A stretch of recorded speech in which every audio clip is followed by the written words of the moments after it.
Hello. Hi. Hi guys, how's it going? Good. Well, are you ready to bite the head off a chocolate bunny this weekend? Viciously. All right, this is our last session. I will tell you what happened to the bill, and then we'll just take questions and answers for the next 14 minutes and 14 seconds. So, as you know, the bill fell asleep and never woke up. And that was just the way the legislature gets information and makes decisions. It looked like a $30 million expenditure that they weren't prepared to commit to. All of us in the class understand that no, it doesn't take $30 million to have a student walk their food 4 steps down to a composting bin. But that was a little too hard for these guys to pick up on. So that's what happened. Our first class, we had Representative Shelley Colblin, who's one of your local reps, and she also talked about trying to get legislators to understand how things operate, and also kind of the inner, what happened to your class is very common. If any of you in this class has ever had to go to the administration to do anything from putting up a poster to sponsoring a dance to doing a food drive, you understand how the administration often is the department of no. No, we can't. No, we don't have a process. No, our insurance doesn't pay for that. So that's kind of what happened here in Olympia with your bill. Now, the bill, at least Representative Colblin wants to run it again next year. So if next year's class is amenable to looking at composting, we will have all the work done. So that's something that I will work on next year. But here we are. It's the 14th of April. It is, if you're Catholic or a Christian, it's Good Friday.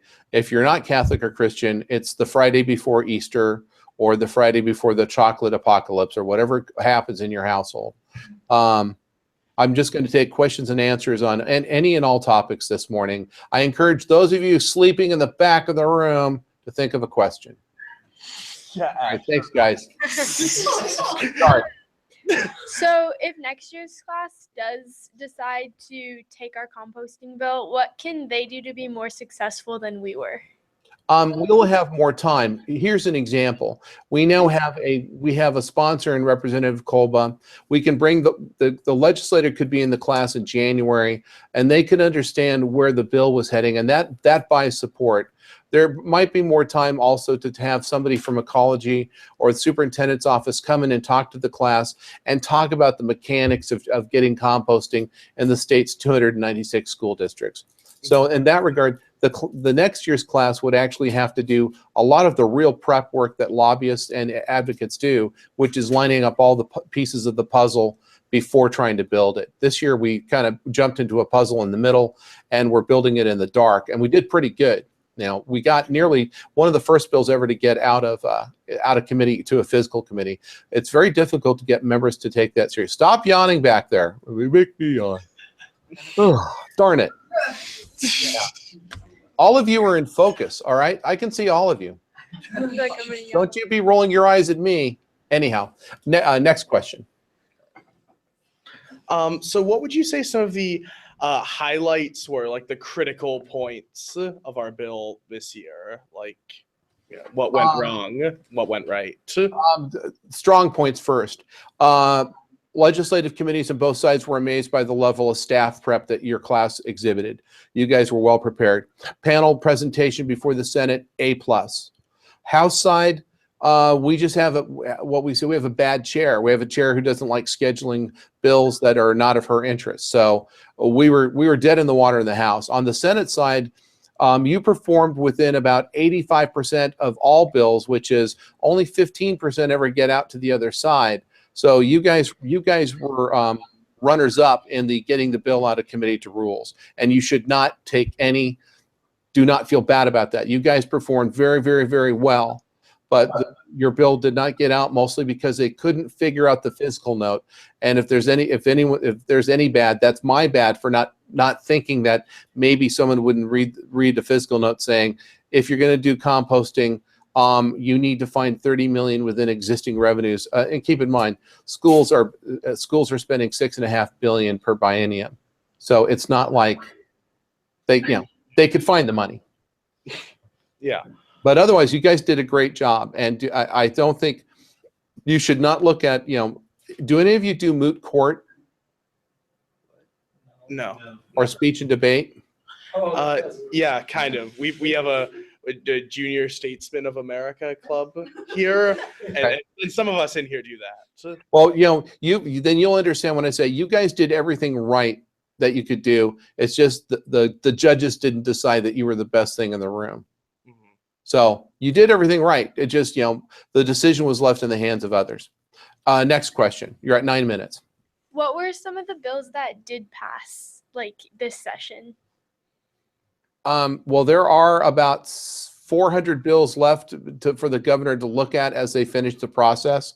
The state had, topically, let's see here. The state has added hemp. The state has decriminalized hemp so that it can be grown for agricultural purposes. It has increased scrutiny on smartphones while driving. They're looking at banning even the use of smartphones with hands-free because they're too distracting for drivers. I think, I don't know how many of you Facebook while you drive or YouTube while you drive, but the short answer is you need to stop before it's against the law. There are bills on, let me go through some other stuff here. There are bills regarding pharmaceutical safety and notifications. There is a bill moving through the legislature right now, House Bill 2200, which would ban internet service providers for sharing your browsing data with commercial providers. That's a serious privacy bill. If you don't want people understanding that you're buying Barbie and Ken dolls on eBay, we'll stop that and make sure people don't find out that dirty little secret about you. There's a lot of stuff going on. The last 4 big things are the budget, specifically the operating budget for education, the transportation budget, and trying to figure out what to do about Sound Transit card tab charges. Water law, it's called the Hearst decision. It's just, but what it is how do we regulate water wells in rural Washington? And the 4th one, candidly, is McCleary funding, although within the budget, finding that extra money to make the court happy. And those are the last 4 things that these guys and gals are operating on. Next question. You're at 7 minutes. We had a student with a question. yeah. Hi. Hi. I just wanted to know if you had any pro tips for any of us who wanted to either go into the political field or planning to become president, things like that. Don't laugh. If for those of you in the, there's interesting things that go on. Some of you have been involved in student government already. Some of you have been involved in organizations and activities like DECA, FFA, Speech and Debate, the Environmental Club. We spent a lot of time doing a lot of meeting and talking and trying to move things down a process. That all really kind of prepares you for this line of work. If you're politically active and you live in Kirkland, there's a really hot state Senate race this summer. You have 2 really sharp candidates, both female. One is American Pakistani Indian, and the other one is Korean American. Both ladies are really super sharp in the 45th Ledge District. I would look there. If you are there any juniors in this class? No? No. Okay. If you're going to college, even if you're going to community college, you should look at their student governments and volunteer on committees. That is the easiest and best way to get into this. When you're in college, when you're particularly between junior and senior years, you should look at the Washington State Legislative Internship Program. You come down here for session. So you're here for either 60 or 105 days. You are paid money. You make, I think, $2,200 a month while you're down here. And you work for legislators as a staffer. In the Senate, you get a lot of work. In the House, you'll be assigned to a couple of members and you have to scramble. And then and that's how I would do it. I would stay active and learn stuff. For those of you in the room who do not have a political bone in your body, but are mad at how screwed up the grown-ups are making the world, you should be active in trade associations. If you're going to go in the skilled trades, I would get active in a union and understand that if you're in the skilled trades or teaching, the union is what protects you from stupid people. And then, of course, for the rest of us, it's lawyers. Anyhow, That's it. I would just stay active, stay the course. And for those of you who haven't done this yet, but this class may have affected your thoughts about this, you have college, and you have community affairs, and you have groups and organizations that are looking for young people with strong backs and a healthy appetite for mayhem, and you should go find those people out. Mayhem, learn that word. Mayhem is good. Mayhem gets stuff done. Next question, 4 minutes. So I'm going to jump in here. What's your outlook on the budget so far? I mean, I know it's kind of a long way off, but what are you hearing down there about compromises that are going to be made, or if this is going to get done anytime soon? Well, there was a really educational media press conference with the House and Senate Democrats yesterday. And they really said, look, there is a profound difference of opinion between us and the Senate on the Republican side about what to do about funding. I'm going to sketch out some things for you. There's basically 4 big ways this pathway can go. We're going to adjourn on Sunday the 23rd. They will have to make a decision about coming back in immediately and working, or going into what's called a rolling recess. And then the only people who stay in town are those people actually negotiating budgets. Everyone else gets to go home. There's also the possibility that they can pass a skinny operating budget and go home, and then everyone can go home, rest, raise money for those. There are seven elections up this fall in different districts to replace people, including your local 45th legislative district. There's a revenue forecast coming out on June 20th, and there may be as much as $1 billion in that revenue forecast. And when you combine that plus budget savings, both chambers have set aside for different things, there's about $1.5 billion in money that they haven't spent, and that's a big way of them getting to go home.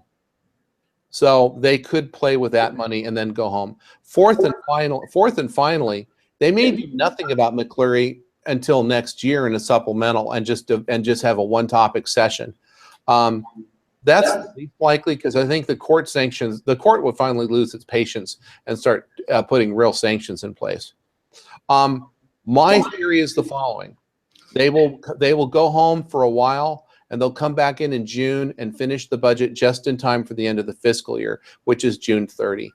And that if you look at the Senate budget, we're going home on something that's going to look a lot like the Senate budget, because I just don't see the Senate voting for a huge tax increase on business and occupation and capital gains to appease the Democrats. I just don't see it. And when you don't want anything, and this is something that for all of you as an old man to a bunch of young people, is the following: if you don't want anything, and if you can say no, you're in a superior position in negotiations, because it's the same thing. Don't talk, okay? If you want, just stay silent. People will talk to fill a gap in a room. So remember, if you don't want anything, then you get to say no all day. The Senate Republicans don't want anything, so they don't need to vote for taxes. And that's kind of where we are in a nutshell. 1 minute. Michael Dawson, anything else? Real quick. So if I start my off in like October, are these representatives going to be willing to meet and come and work? Or is it kind of like what you're saying, is like they start their job in January and I shouldn't contact them until January? No, I think you should talk to them every day. You should talk on stuff like this, Mr. Dawson. You should talk to them until you start getting restraining orders. Then you can. How do we find the video that they made about us? Ask your question again, please. How do we find the video that they made, TBW? It's on the website, and after this class, Mr. Johnson will send to Mr. Dawson the links, and we'll distribute to you. Thank you. All righty. All right. Well, we just wanted to say thank you so much for helping us along with this process and working so hard just to give us a taste of what things are like in government, because I know I have a vested interest in it, and so do a lot of other people. So thank you very much. Well, thank you guys very much. I appreciate all of your input. I'm really like you guys coming down here to Olympia, and I hope you have a great Easter weekend. And again, bite the head off a chocolate bunny for me. Thank you. Thank you. Take care. Bye. Bye.